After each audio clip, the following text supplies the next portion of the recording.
Well, that couldn't have been any more double denim if you tried. What's that?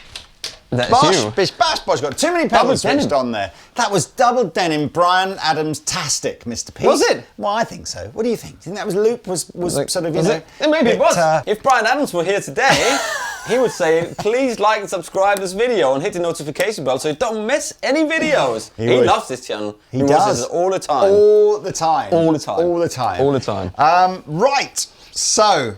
what's the year, Pete? 2021. What's 2021 minus 75?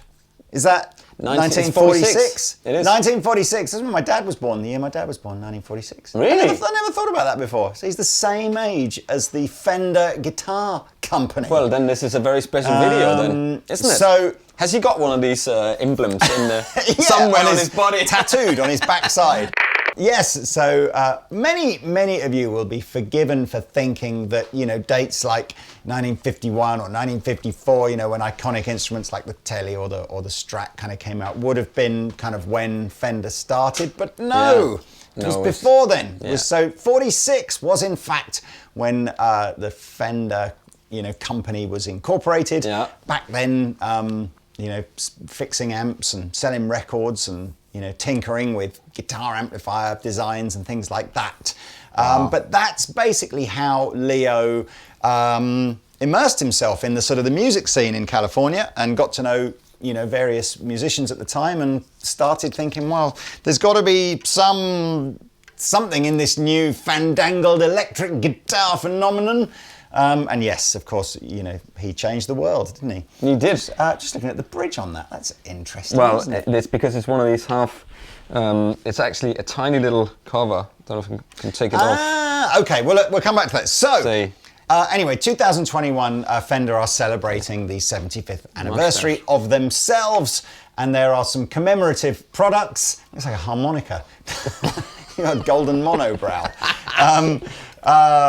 Some commemorative products. We showed you what was coming from Mexico. That was the sort of the silvery coloured stuff a month or two ago. In fact, that can be in a video up there right now.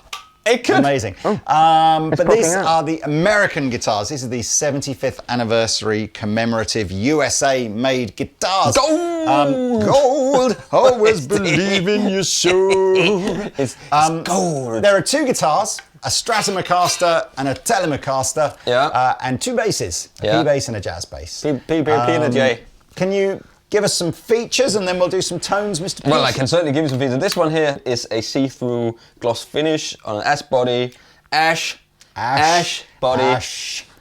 It's the Danish accent. Mish Money Penny, it's an ash body. You've got a great ash, Mish Money Penny. It's got a 75 anniversary sort of engraved backplate, and the same with the inlay up here. Satin finished neck, locking pearl tuners, gold as well. It's gold. And twisted Teles, did I mention that? I'm not sure you did. I'm not sure I did or not, but it's got twisted So Tele both twisted pickups. Teles. Both twisted Tele set of pickups, three-way selector switch, volume and tone. That's new. And then just, you know, it's just got this kind of gold, lovely look to it. It feels really nice. I like... 9.5-inch radius C, modern C shape with a rolled board. Have they gold-plated the brass saddles and everything? No, or are they just I think that's just your... Oh yeah, no. But that's a nice effect, isn't it? The gold bridge. You never see them with the... Because back in the olden days, this cover here would have been bigger, wouldn't it? Yeah, and would have covered up the whole across, thing. But that's really nice. like They've got like a little mini cover to just sit when your hand is there, and it's like a Tom Selleck's top sell if you feel like you want a gold Magnum PI moustache. Exactly. Go on then, give us some. So we should say that in terms of its fit and feel, it's got that kind of American Pro 2 kind of feel to it, with the sort of C-shaped neck and the 9.5-inch radius and the sort of, you know, medium jumbo frets. Niggle frets as well on here. Yeah, so,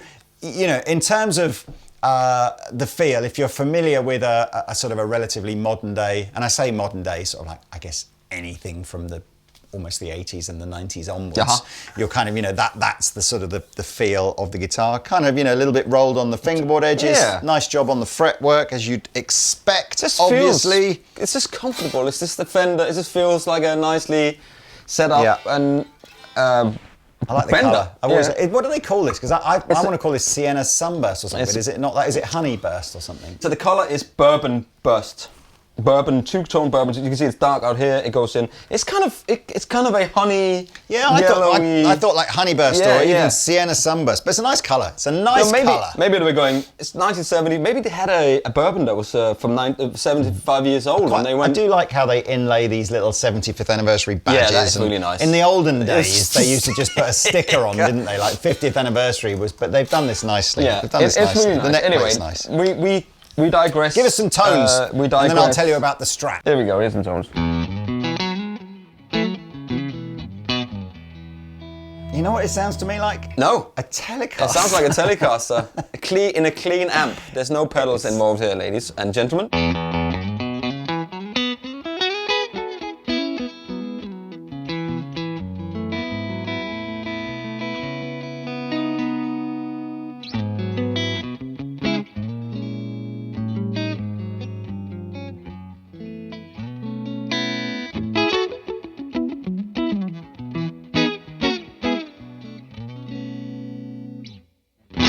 They're quite low output, aren't they, Twisted Tele pickups? Yeah, they're nice. I'm noticing on this, they're very low wind, sort of clean sounding. They are. Pickups. Here is the middle position.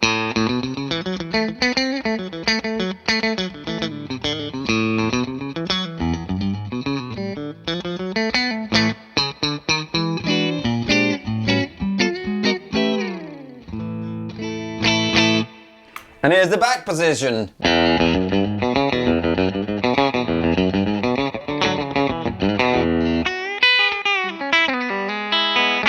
You want a bit of compressor on there.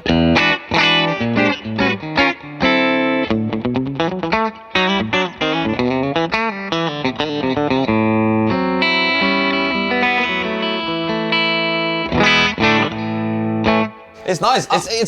I like those. I was just about to say, I found on this guitar, and I'm feeling it similarly there. When you have those very sort of vintagey, low output kind of pickups on a guitar, it often, I like you added compression there. I like the boost side of the Dane because it doesn't really desperately change the character. It just gives it some extra oomph. Yeah, here's the boost side of here's the clean, and here's the boost side of the Dane where it's just a little bit of boost, but more, put some lows in there.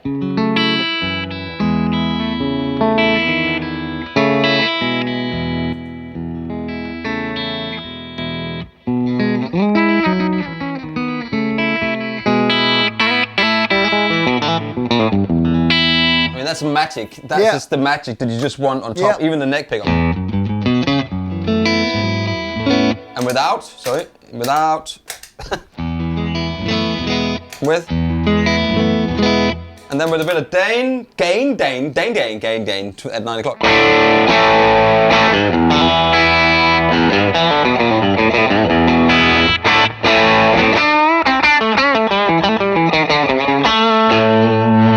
With the origin effects.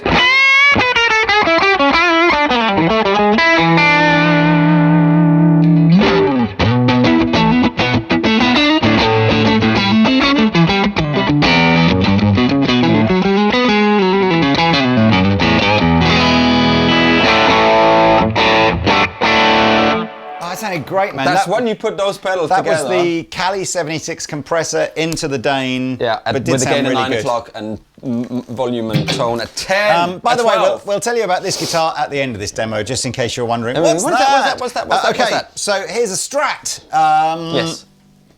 All the same kind of overall features as the Tele's got, same tuners, same bodywood, same colour, as you can obviously see, the same kind of this gold element to it for its 75th anniversary. But now we have custom shop 60s pickups in them and the same kind of trem that you would find on an American Pro 2. So it's like a 2-pivot trem with the vintage style saddles, 5-way selector.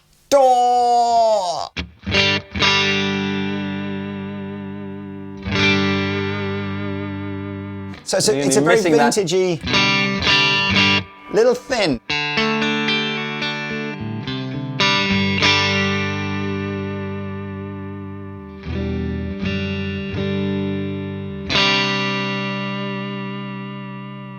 I say thin, I mean, it's stratty. It's stratty, that's what it is. I think where I was finding it sort of, where I needed more was solo lead work up kind of, you know.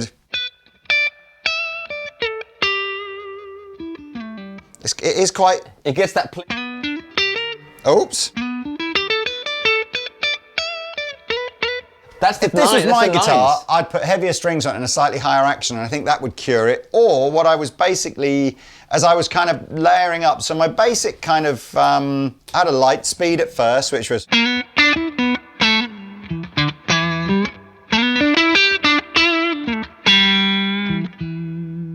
And then I added the Zen Ray, and that was probably my main.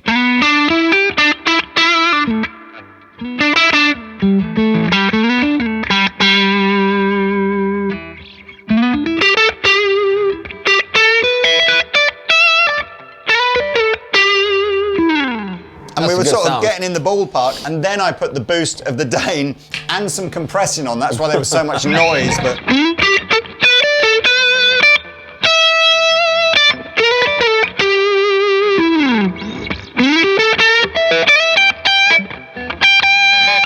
And if I go back to what nothing. So you can see why, I know we get criticised a lot for going, why do you use pedals in your guitar demos? We just want to hear what the guitars are. Pedals are designed to give a guitar player the tools to make their guitars do things that they don't naturally want to do. Yeah. I don't think it's breaking the rules to have pedals in a demo. Maybe they are it is. just standard tools for guitar players to use. So anyway, it is on YouTube. Anything is breaking the rules break on the rules, YouTube. breaking the law, breaking the law. Anyway, I'll go back to great, though. no Sounds pedals great. again. That's a nice Neck, tone. neck and middle.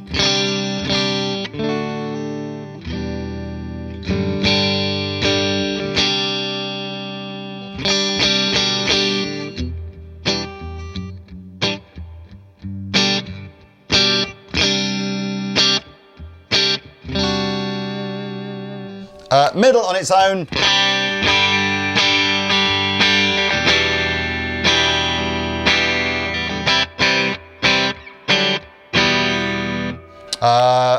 Middle and bridge.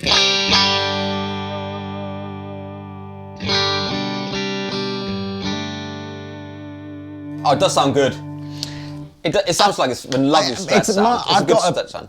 My 54 Custom Shop Strat is very similar sounding in that it doesn't naturally sound big and ballsy. It's got a very clean, articulate kind of tone. Yeah. And then you just use pedals with it to get it to, it's not. I wonder sometimes I suppose Stevie Ray would be a good example of if you want your Strat to sound crazy ballsy, big strings, big action, massively loud amplifier, and it'll do it, but at this kind, 9-gauge strings, relatively low volume, it needs pedal. It does. Help. When you pick up high there, and if you pick a note on the top 3 strings, if you pick it too hard with a harder pick, it goes plinky. You have to play to the guitar. If you do that, it'll plink out. It's just too It's plinky. really interesting Pete says that. Softer playing your 9 strings. These are the tips that come from when you meet someone that's played guitar for a living for a long time, because I do have a tendency to dig in. Dig in too hard in those. Especially the E and the B string, the high ones. And it's almost louder and fuller picking softly. Yeah. There you go. I mean, have you not heard that song that's called Picking Me Softly? So, I think that's why recently I've kind of got into compressors.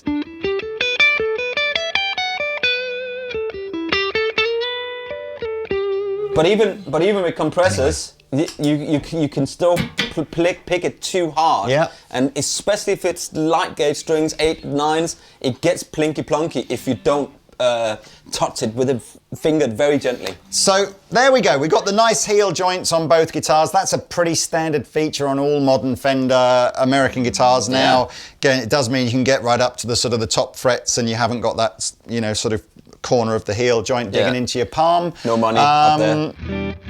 It sounds lovely though. It's a lovely sounding guitar, beautiful, beautiful looking. The 75th anniversary guitars are only being made in 2021.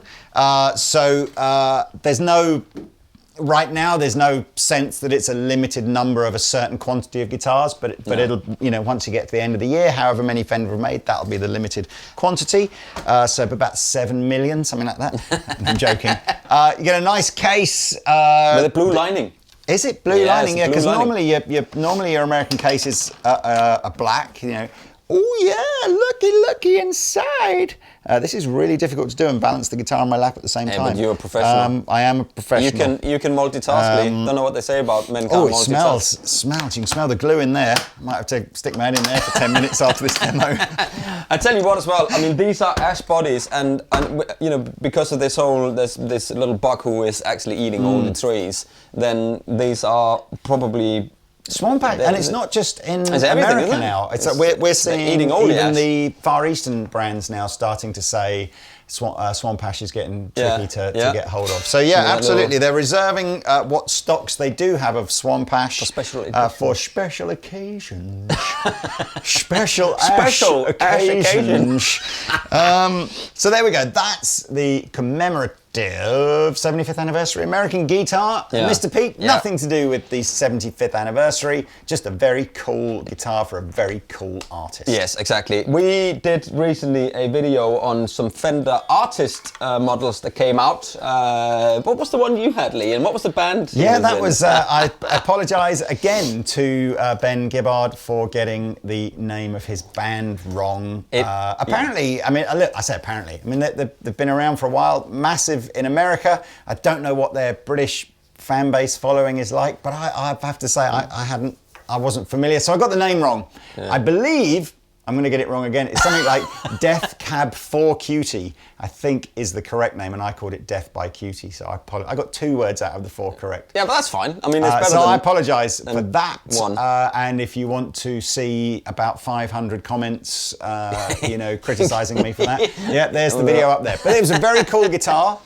Chrissy Hind had a cool guitar. Joe Strummer had an acoustic guitar, which is very cool. Exactly, but we didn't have this at the time. Have this one. And this is the Jason Isbell road-worn signature Telecaster, and I absolutely love this guitar. I mean, the Chrissy Hind one was just in, you know, you have the road one, which we've done, but they've kind of taken it to another level with the rosewood fingerboard, with the maple necks, and this one with the double bindings on it. His little, I mean, all you see on this guitar is that. As you can see, Lee, it's a lovely chocolate burst here. I absolutely love that with the contrasting black pickguard, rosewood, proper rosewood this time. It's got a 7 1/4 inch. He's gone vintage styly. Yeah, it's got vintage. I love that. Is it a slap board on that? Can you see? It's tiny. Look at it from that bit. Look at it here, where up underneath there. It is a slab as opposed to a laminate board. Yeah, it is great. So I mean, it's all the proper vintage specs on here that you would. I mean. And this is about 1,200 quid. Does Jason Isbell have like an original double-bound 60s Tele or something like that? I am not sure. I know he's got a 59 Les Paul. I think it's called Red Eye. Cool. So, and which I think has been copied by Gibson. I'm sure I remember a collector's choice being called Red Eye at some point or other. But he's got that. But he's a great player. He's got tons of cool old gear. And if you don't know him, go and check him out. He's a great guitar player, writes some good songs. These pickups are also actually made for him, custom made for him. So it's not just a set of pickups they put in there. I think the Chrissy Hind and the Jason Isbell have taken, as you say, that Road One thing up another gear. Exactly. And it really, really, I mean, Pete and I are big Road One fans anyway. Yeah. And if you've got your heart set on a custom shop relic or something like that, and you're sitting there going, I just can't justify or see myself getting to the point where I can do £4,000 on a guitar now. And I get that, you know, it's a serious amount of dough. It is. You really do get, you know, 80% of the way there, I think, with a Road Worn for like a quarter of the price. Yeah. It's got particularly this Chrissy Hynde and the Jason Isbell guitars, which have come out this year, are genuinely have not seen it's the next level as good as that for this those, kind of price. Absolutely. You know, I love this little cream. Can we hear it? Switch. We can hear it. So let's hear what it sounds like. Lee, here's the neck pickup. Definitely much pokier pickups, whether that's the rosewood board or whatever, but I think the pickups on this they sound fatter than on that. You don't have to...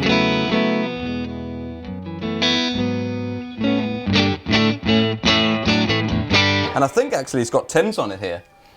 I think it feels that...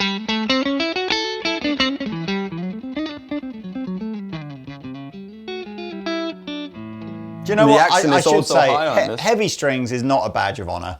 You play whatever strings that you feel most comfortable with. I don't want to offend anyone, you know me, Lee. But yeah, but I do think you get a slightly more.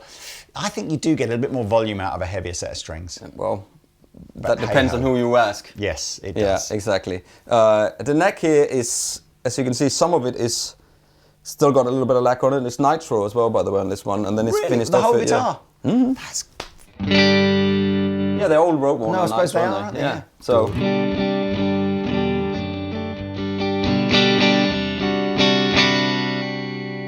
Middle position.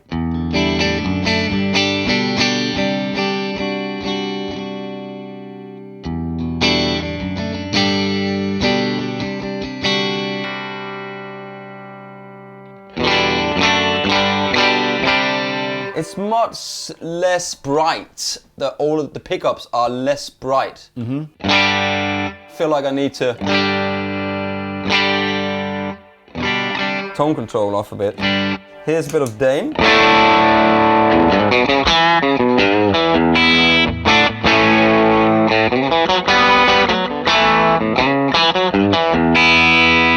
Oh, that's good, isn't it?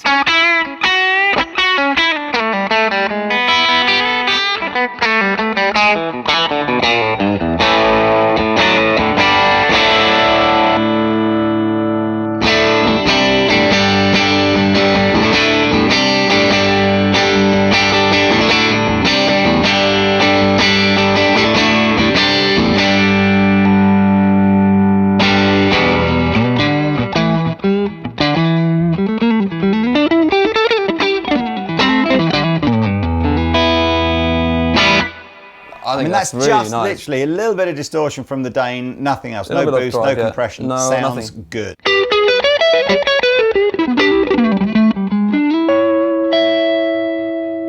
It's the origin effect.